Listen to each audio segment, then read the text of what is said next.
played well for the most part this past game. What kind of stuck out most as you rewatched the game and coming up a little bit short? Yeah, that one burns. I think, like you said, you did some good things. But all those were taken away by the end result, and that's what matters to us. And that's the most important thing. Is just that's what really sticks with you, and that's what really just keeps you up at night and gets you down. And just our kids and as coaches and as folks, all we know is go back to work. And I think whether it's you're in athletics or you're in the real world and you have a bad quarter in your business world, doesn't mean you're going to turn the whole year in. You're going to go back to work and make sure the next quarter or next half of the year is what you strive and want it to be. And our kids are focused on that, fighting forward. I thought we did some good things the other night, early in the game. Got a stop, got a turnover. The athletic quarterback came in and broke a run on us. Then we got down there in the red zone, held them 3 points. So I thought we did a good job there. Had a chance to get off the field on the first touchdown, the first half. Had a penalty on third down, which really hurt. If we make that play, then we're out of there. So did some good things overall, but I think there's a few things that we got to clean up and get better and keep wanting to work at. So, Coach, Julius Wood been playing at a high level through 5 games. Just how much does he mean to your defense right now? Yeah, Joyce is one of our older guys, one of our seniors. Has played a lot of football, and plays with a passion, plays with the edge every single day. And we just got to get more guys playing at his level, and do some things he's doing. And I thought he had a good ball game overall the other night. He had the one penalty there. Did a really good job seeing the running come up and fitting it. Was actually in a pass coverage call for him, doubling the receiver there, McCaffrey, and I was able to come up and met him really in the hole and just kind of tackle him high. So then down the goal line, he has the same type of tackle and does a really nice job, on the second down there, tackling the backfield. So, but he's doing a really good job. Just really appreciate having him around and just who he means to us and our program. How are you using this bye week, and what are you kind of specifically looking at to improve? Yeah, so I think several things. I thought we missed a few tackles there, so we went back and we worked on tackling yesterday. Just some tackling circuit with our whole defense and some things that will put us in better positions. There was a second down in there. We missed a few tackles and they got a few extra yards on it. McCaffrey. Then the other thing is turnovers. I think 2 games ago we forced 5 or so. This past game had 1 pick, and you see guys punching at the football, whether it's Antoine Jackson, Sam Danko, whoever it may be, are doing a really good job punching at it. But then they've got to get it out, and we got to get the ball back to our offense. So that was kind of the focal point today with our circuit type drill. And then it's always been the third down. Say how can we do a better job winning on third downs? I think we held them 4-11 the other night, but a couple more were crucial. We missed a sack on a third down there that if you make that when you're off the field and they're punting the football and stops the drive. So we got to continue to win those things, and those have been our focal points. We've also been able to get some young guys some reps, some freshmen that maybe been on the look team for the last few weeks and getting them in the mix, and it's kind of fun and refreshing to watch them run around. I think those guys show that they'll run, they'll hit, and just they got a bright future. And I don't know if it's going to be this season, and for some of them it may be. You're in getting ready to go in the second half of the season, so to speak, pretty close to it. 7 games left. And, you may see those guys on special teams. You may see those guys show up in our defense. But either way, I think they have bright futures. Coach, we saw Sam Danka get a good bit of playing time now, increasing over the last few weeks.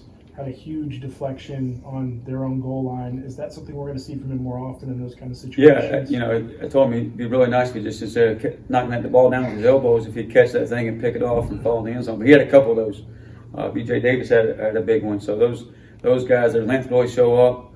We were in we call it a spinner package where Sam's on the field, Josiah Robinson's, on the field at the same time. JD's out there. Jimmy Lewis is really a linebacker floating around. So got a little bit more speed and pass rush ability on the field. And I think we had 9 quarterback hurries.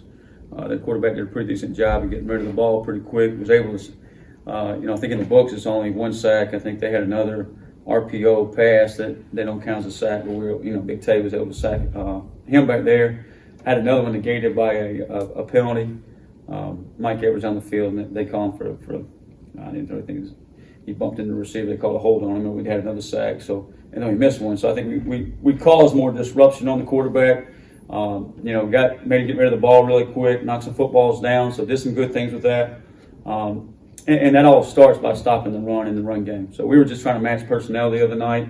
They go their big package, we went our big package. And I think the only time we really saw that was on the first third down of the game. And that was something they've been really good at.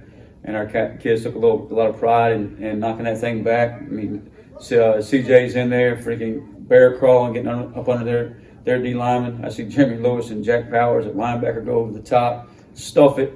And Chad and Teagan are back there freaking, pulling that thing back when we get a loss right there and get off the field for the first third down of the game. So, and then when they went 12 personnel, we went our base package.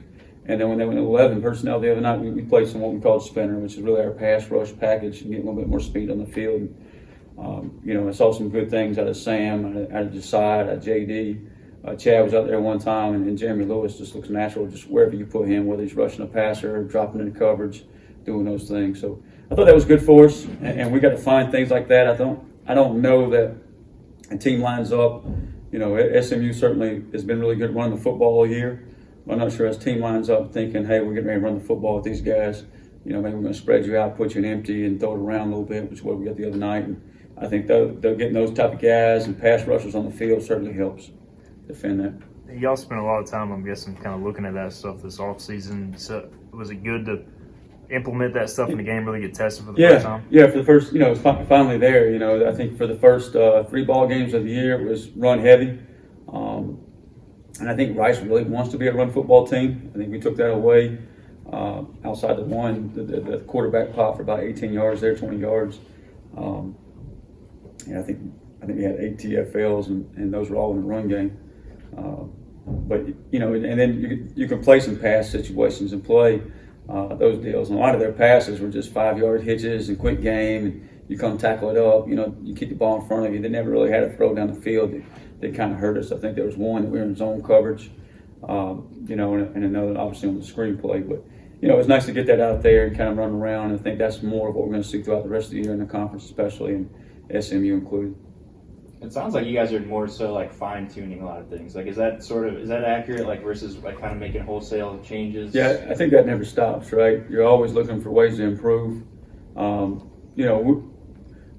don't think you ever just say, hey, we're going to totally scratch this and go in a totally new direction. We got to take the positive things we've been doing and keep building on them. The things that we haven't done really well, now we got to take a hard look at those, and all of us, including me, got to pull the thumb and say, how can we do this better? And how can we be better in certain situations?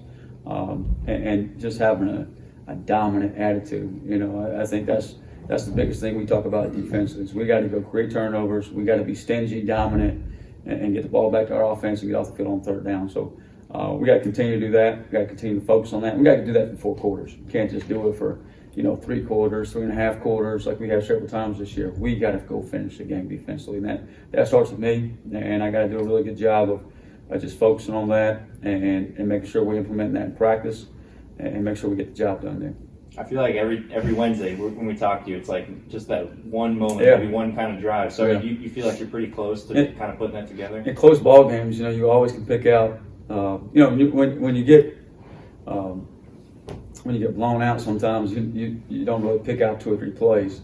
But when you're in a close ball game, you can go back to, double pass. You can go back to, hey, the 2-minute drive right before the half of that stage. You can go back to a screen play. You can go back to a 3rd and 12. You can pick out 2 plays from each game, and it goes 14 points the other way. And some of that is a little bit of inexperience, and some of that we got to go make a play. I mean, we really do, and I think that's just really focus on our job, each individual, all 11, and make sure we're getting guys in the right position to make those plays too. So we're close. We just got to get over the hump and get there, and really keep forcing turnover and keep focusing on what we do and how we do things. Still a lot of football left, but have you had to do any extra as far as keeping guys in it and making sure that they're still on board with everything after a few losses? We got great young men, and I've been telling them this all along. Like, our young men are a lot of fun to be around. They come, and I think I told you guys this in the preseason. They come to work every day. They come hungry. Yes sir, no sir. How can I be better? What can I do better? how can I help my football team? I don't sense any I guys. I don't sense any guys that are selfish defensively. I think there's frustration. We're all frustrated. Players, coaches, fans, we're all frustrated. Okay, and we're all like on edge. How can we get it fixed? And we got to keep working to get that thing fixed. But I don't sense like, hey, we got guys that just totally want to go their own way. They're all pulling in the same direction. We got to continue to do that. And I said I always tell them it takes everybody. It takes all of us doing it together. And if we try to do it individually, we're not going anywhere. But we all got to stay together. And that's that's coaches, that's players, that's our community, that's our program, that's our university. We all got to stay together to get this thing done. And we all got to pull in for each other and pull in the same direction. So that we can be successful. And it's so much sweeter when we do that together and we get there. And one day we will. One day. And we hope that day soon.